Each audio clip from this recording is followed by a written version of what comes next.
Hello everyone, in this video I will show you how to create a poll on Slack. First, go to slack.com and make sure you are logged in. Once logged in, open a new tab and go to poly.ai. On the poly.ai website, click on the Slack button. Then click on Allow to grant Poly access to your Slack workspace. Next, click on Continue. You will be asked what you plan to use Poly for, work or play. Select the option that best fits. After that, choose your interest. Once done, click on Finish Up. Go back to Slack and click on Poly. Then click on Create a Poly. Here, you can select your audience. Select your audience, teams and co-workers, meetings and events, or for fun.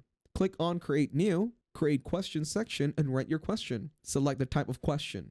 Enter each choice on a separate line. Check the boxes for options, like the following, or letting the audience add choices. Scroll down and choose your audience. You can also check the box to send the Poly as a direct message if needed. Finally, click on Send. Your poll is now created. Click on the general channel and you will see your poll. If this video was helpful, please consider leaving a like and subscribing to the channel.